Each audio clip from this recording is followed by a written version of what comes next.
August 6, 1942. Deep inside Truk Lagoon, the Japanese carrier Shokaku rests motionless on a glassy sea. Her decks are silent, her aircraft gone. Below, in a smoke-filled cabin, 5 exhausted officers stare at casualty charts and production graphs that look more like death sentences. Rear Admiral Tamon Yamaguchi finally breaks the silence. "Gentlemen, the war is lost. No one argues. No one can." 2 months after Midway, Japan's admirals realize a horrifying truth. They had already lost the war, on the very day they began it. To understand how Japan's most brilliant naval minds reached such a devastating conclusion, we need to rewind 8 months, to the morning of December 7, 1941, the day that changed everything. At dawn, Admiral Isoroku Yamamoto's meticulously planned strike unfolded with surgical precision. In just 2 hours, Japanese aircraft devastated the U.S. Pacific Fleet at Pearl Harbor. 8 American battleships were sunk or crippled, 188 aircraft destroyed, and over 2,400 Americans killed. For Japan, it was a triumph, a flawless display of coordination, discipline, and surprise. Almost flawless, because amid the smoke and fire, critical targets remained untouched. The American aircraft carriers, Enterprise, Lexington, and Saratoga, were all at sea unharmed. The vast fuel storage tanks, holding the lifeblood of the U.S. Navy, were still intact. Repair docks and submarine facilities survived unscathed. In striking a mighty blow, Japan had missed the heart. Even Yamamoto, the architect of the plan, sensed what it truly meant. "I fear," he was said to have murmured, "all we have done is to awaken a sleeping giant and fill him with a terrible resolve." Whether he spoke those exact words hardly matters. His meaning was clear.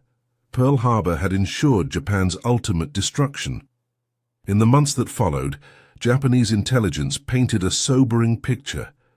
They estimated a window of just 6 to 8 months, a fleeting period in which Japan's superior training and experience could secure dominance before America's vast industry roared to life. After that, it would be a race Japan could never win. That window closed faster than anyone imagined. And by August 1942, as the officers aboard Shokaku studied the latest reports, the truth stared back at them from every page. Pearl Harbor's victory had already become Japan's curse. The first cracks appeared just 6 months after Pearl Harbor, at Midway. In early June 1942, Japan set out to deliver what was meant to be the decisive blow, a trap that would annihilate what remained of the U.S. Pacific Fleet. Instead, it was Japan that was annihilated. 4 of Japan's most powerful carriers, Akagi, Kaga, Soryu, and Hiryu, were lost in a single day. More than just ships, they were the core of Japan's naval air power, crewed by pilots who had trained for years, men who had fought from China to Hawaii. They were the irreplaceable elite. Their loss shattered Japan's striking arm, a wound from which the Imperial Navy would never recover. By August 1942, the numbers were impossible to ignore. Japan had entered the war with 10 fleet carriers. Now only 6 remained, and 2 of them were crippled. Meanwhile, American shipyards were already humming, working around the clock. Intelligence estimates showed more than a dozen new carriers under construction. The Essex class, larger, faster, and more powerful than anything Japan could field. The first would join the fleet within months. By 1944, the United States would outnumber Japan several times over. But ships were only part of the equation. The true measure of industrial warfare was production. In 1941, American factories had built roughly 19,000 military aircraft.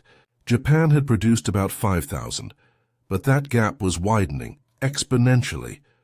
By 1943, U.S. production would soar to 85,000 aircraft a year, while Japan, even under perfect conditions, could only hope for 16,000. The tide was turning not in battles, but in assembly lines. Captain Mitsuo Fuchida, the man who had led the air assault on Pearl Harbor, was present at that August 1942 meeting aboard Shokaku. Recovering from wounds sustained at Midway, he presented an analysis that chilled the room. Japan had started the war with around 3,500 elite carrier pilots, the most experienced naval aviators on Earth.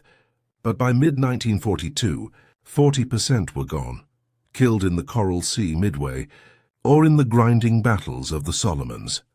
Their replacements were being rushed through training programs, barely half prepared. Before the war, Japanese carrier pilots logged 800 hours of flight time before deployment. Now the new graduates averaged barely 200. It was the beginning of a collapse in quality that no amount of courage could offset. Fuchida warned that if the current attrition continued, Japan would run out of experienced carrier pilots by mid-1943, regardless of how many carriers it possessed. America faced no such crisis. U.S. flight schools were training thousands of new pilots every month. Their instruction was shorter, yes, but relentless, efficient, and backed by unlimited resources. Every pilot lost could be replaced. Every plane destroyed could be rebuilt. Japan, meanwhile, was bleeding strength it could never recover.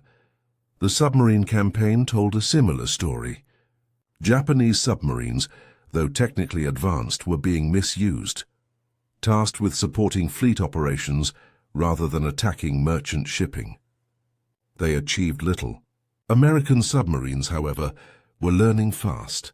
By mid-1942, they had begun to choke Japan's lifelines, the flow of oil, steel, and rubber from Southeast Asia that kept the empire alive. Rear Admiral Yamaguchi reviewed the shipping reports. In January 1942, Japan had lost 15 merchant ships. By June, 30 per month. By August, 40. The trend was unmistakable and catastrophic. At this rate, by 1944, Japan's economy would collapse under the weight of its own logistical starvation. Shipyards could replace only 200,000 tons of shipping per year. They were losing 300,000, and the losses were accelerating. Even Japan's early conquests were becoming liabilities. The empire stretched thousands of miles, from the jungles of Burma to the islands of the Central Pacific. Every new base demanded garrisons, supplies, and ships. Every convoy that sailed risked destruction. What had begun as a series of dazzling victories had become an unsustainable burden. The Americans, by contrast, had the luxury of choice. They could concentrate their forces wherever they pleased, striking at one isolated target after another. Japan had to defend everything everywhere all at once. It was a mathematical impossibility. And the admirals knew it. The officers around that table at Truk Lagoon didn't need speeches. The numbers were already screaming. Industrial power, pilot training, merchant shipping, every metric told the same story. The Empire of Japan was heading for collapse. One admiral finally voiced what they were all thinking. Perhaps we should seek peace before it's too late. The room erupted, not in debate, but in bitter, hollow laughter, because they all knew the truth. There would be no peace. Pearl Harbor had awakened something in America that Japan's leaders had never understood. They had believed the United States was soft, divided, unwilling to endure sacrifice. But they were wrong. Pearl Harbor hadn't weakened America. It had united it, in fury and purpose, and in an industrial war machine that was only just beginning to move. The mood in that small conference room aboard Shokaku was one of quiet despair. The admirals knew the war had turned, but they still needed to understand why. What had gone so wrong? How had an attack as daring and brilliantly executed as Pearl Harbor led them here, staring at inevitable defeat less than a year later? Admiral Chuichi Nagumo, the man who had commanded the carrier strike force at Pearl Harbor, offered his view. The plan, he explained, had been based on a single theory: destroy America's battleships, cripple its fleet, and buy Japan 6 months of freedom to seize the resource-rich colonies of Southeast Asia. Then, with fortified defenses and new oil fields secured, America would have no choice but to negotiate peace. On paper, it was a perfect strategy. In reality, it was a fatal illusion. First, the very premise was flawed. Battleships were no longer the decisive weapon of naval warfare. The true power now lay in carriers, the floating airfields that projected dominance across entire oceans. By missing America's carriers at Pearl Harbor, Japan had struck hard but not deep enough. The blow looked devastating, but it hadn't touched the heart of American naval power. Second, the Japanese had catastrophically misread the psychology of their enemy. They believed America was decadent, soft, incapable of fighting a long war. But Pearl Harbor had the opposite effect. It unified the United States in a wave of outrage and resolve. The sleeping giant had not only awakened, it was building weapons faster than anyone thought possible. Third, Pearl Harbor had gifted America something far more powerful than any ship or bomb: the moral high ground. Around the world, the attack was seen as treachery. The Japanese diplomats in Washington were supposed to deliver a declaration of war before the attack began, but due to delays in decoding and typing, the message arrived after the bombs fell. To the global audience, Pearl Harbor wasn't a military strike. It was a betrayal, a day of infamy, as President Roosevelt would call it. That image would define Japan for the rest of the war. It made compromise politically impossible for the Americans. Pearl Harbor didn't just sink battleships. It sank any chance of negotiation. Admiral Yamaguchi reached into a folder and slid another report across the table. An analysis of the Doolittle raid. Just 4 months after Pearl Harbor, in April 1942, 16 American B-25 bombers had launched from the deck of the carrier Hornet and bombed Tokyo and other Japanese cities. The damage was minor. A few fires, a handful of casualties. Militarily insignificant, but psychologically it was devastating.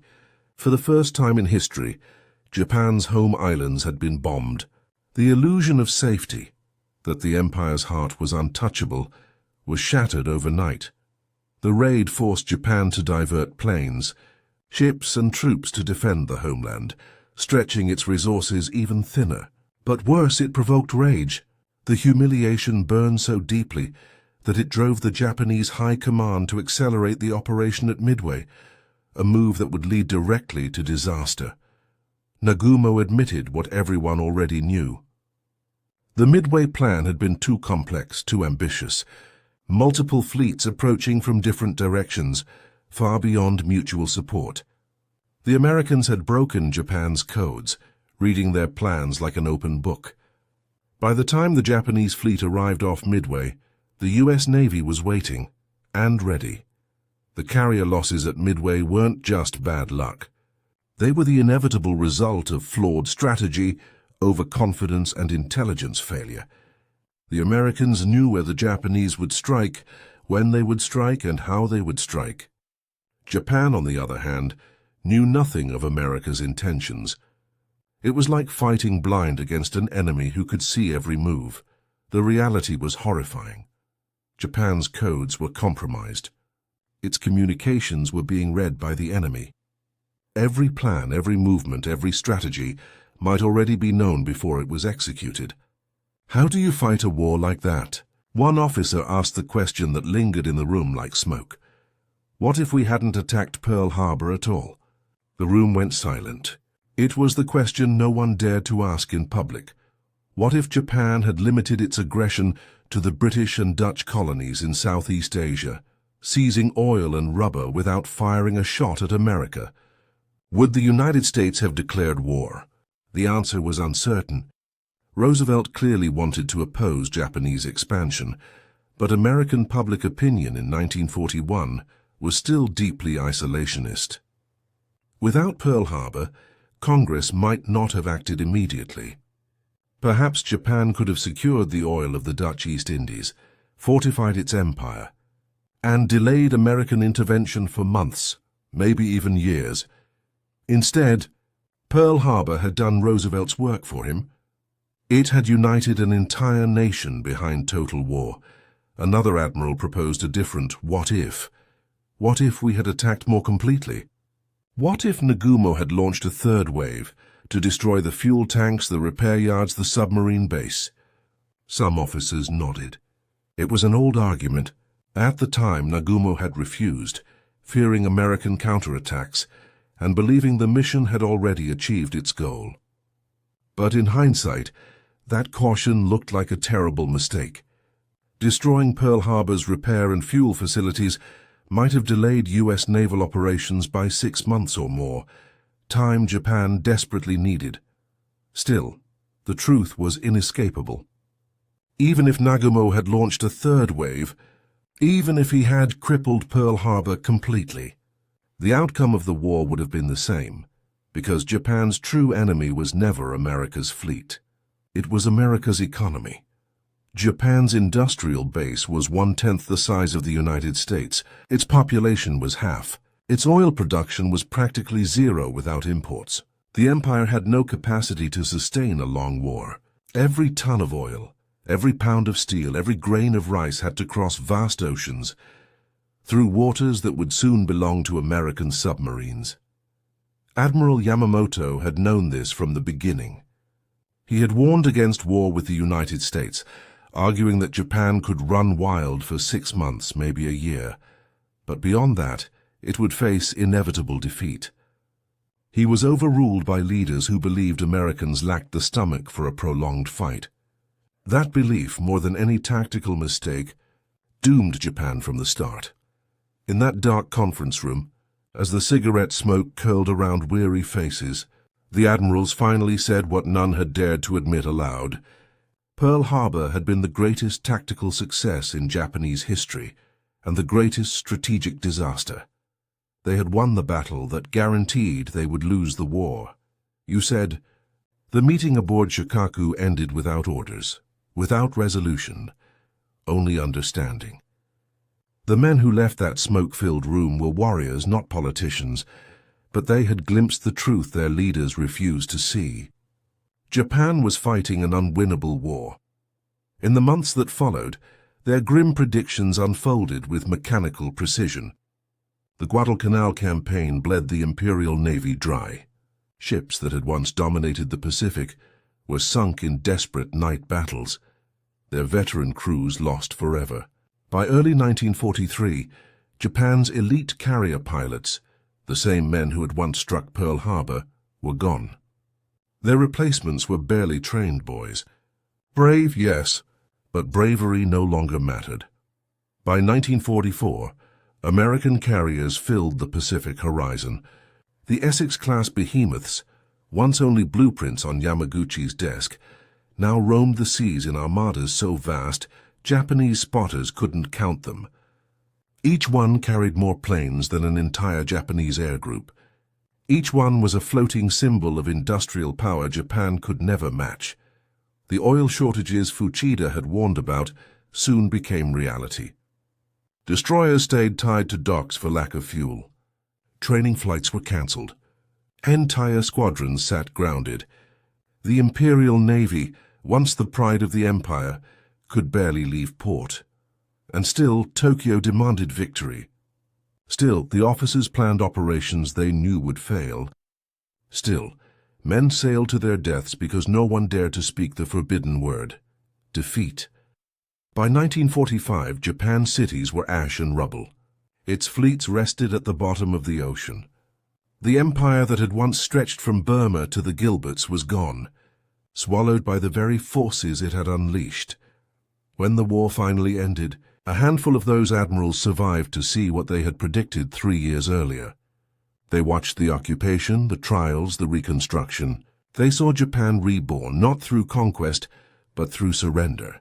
And perhaps in some quiet moment, they remembered that day aboard Shokaku, August 6, 1942, when the truth had been spoken aloud for the first time. Rear Admiral Tamon Yamaguchi had said, "Gentlemen, the war is lost." He hadn't been wrong. He had simply been too early, because the irony of Pearl Harbor was absolute. The very operation meant to destroy American power had instead guaranteed America's dominance. The perfect attack had achieved nothing Japan needed, and everything it should have feared. It united its enemy. It gave America the moral cause, the industrial momentum, and the unrelenting will to fight to the end. From that December morning onward, Japan's fate was sealed. Every battle that followed, Coral Sea, Midway, Guadalcanal, Leyte Gulf, was just another chapter in a story already written. And so, history would remember Pearl Harbor not only as the day war began, but as the day Japan unknowingly signed its own death warrant. The admirals aboard Shokaku didn't need to see the end to understand it. They already knew.